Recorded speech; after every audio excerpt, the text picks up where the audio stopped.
So what are the errors that first-time homebuyers make? I love that question because it's proving to me that you're here to take initiative to understand what you need to know before you buy your first home. And doing that preparation and understanding ahead of time is going to make it a lot easier and a smoother transition for you. And this video is part 3 of the series.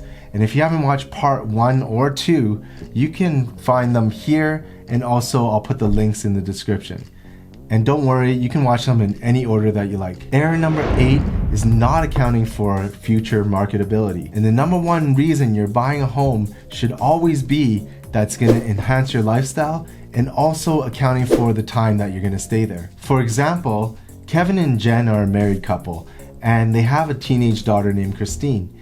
And when they were looking to buy their first home, they did have plans to have a second child at some point in the next few years.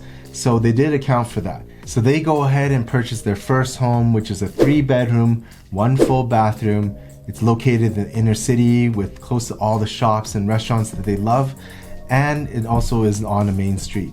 Now, during the time when they purchased this, they had a vision where this would enhance their lifestyle and be okay, because if they do decide to have that second child in the next few years, they'll have that extra bedroom to accommodate.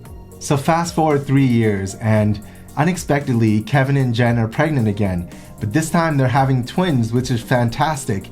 But now their 3-bedroom, 1-bathroom home is not going to be a fit for that much longer. They talk to their lender and mortgage broker, and they find out that they need to sell their home before they buy their next home. Now that puts them in a tougher situation because they're on a bit of a time crunch because they want to move out in preparation for their growing family, but also they've effectively limited the potential pool of buyers for their current home, because not everyone is okay with 1 bathroom and sharing that bathroom, and also not everyone is okay with living on a busy street. So make sure you account for future marketability, because your plans can change at any time. And why put yourself in the position where you may not sell in time because there's less buyers looking for a home like yours? Error 9 is thinking that making a good income means you're going to qualify for a mortgage. Well, that's simply not true. This is kind of tied in with how I told you about getting a pre-approval for a mortgage before you start looking at homes, which I highly recommend, because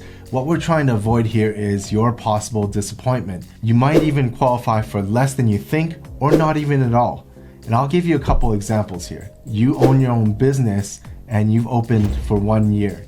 But typically, lenders look for a 2-year history if you're self-employed. So in this case, you might not even qualify for a mortgage at all. Or you made a really high income last year, and let's just say you made $150,000. That's awesome, but maybe your expenses were very high and you only reported $50,000 in income when you claimed on your taxes. So that's typically the number the lender is going to use as your income, and you might qualify for less.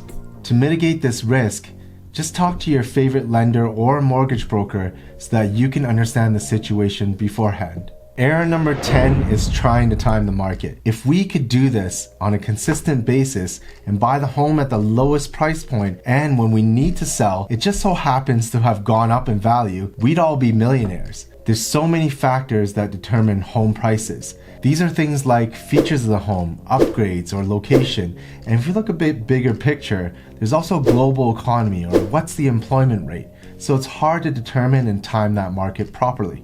Don't expect your home to increase in value after you buy it, because what if it goes down? Buy the home because it's the right fit for you and it's going to increase your standard of living. And if you're lucky, it will go up in value, but that's what it is. It's just luck. Error 11 is making assumptions about home prices. Now, this has 2 parts to it. And the first is, let's get this out of the way. Home prices are subjective. Every home is unique, and because of that, the opinion of a price, or what the market value is determined by people. And it's in the eye of the beholder. So for example, that triple garage that's heated, insulated, has a lift in it, it's a mechanic's dream because the seller, they have built it for themselves, and maybe they put a premium of $50,000 on it. But when you as a buyer go and view that home, you don't really need all that, and you only put a $20,000 premium on it. So that's where there is a difference. So another example of this is property tax assessment. I always get this question, Jazz, why is the property tax assessment say $500,000, but the seller's trying to sell for $6,000? the seller is selling it for way too high. Well, that's not necessarily true. So let's dissect that. We have two subjects here. We have the government, which is giving the property tax assessment of $500,000, and then we have the seller who's saying that their property is worth $600,000. So why is it different? Now the government, they have their own valuation system, and just know that they never send anybody inside a home to determine its value. So they don't know about that steam shower that was installed or the new flooring that was put in that's adding value to the home. So that's why there's a difference between what the seller says and what the tax assessment says. So the second part about not making assumptions about home prices is buying in a particular market. For example, in Calgary, Alberta, where I'm from, right now we're in a buyer's market, which means that there are more listings than there are buyers. So that means that listings have to be competitive against each other to attract the smaller pool of buyers. So in order to do that, sellers have to list pretty accurately based on market conditions. And the end result is that their list price is market adjusted for a buyer's market. That's why as a buyer, you can't make the assumption that homes are overpriced and that you're gonna get a heavy discount off that list price. So how do you know you're gonna get a good deal and not overpay for a home? Well, we can achieve this by doing two things. Number one is asking a lot of questions.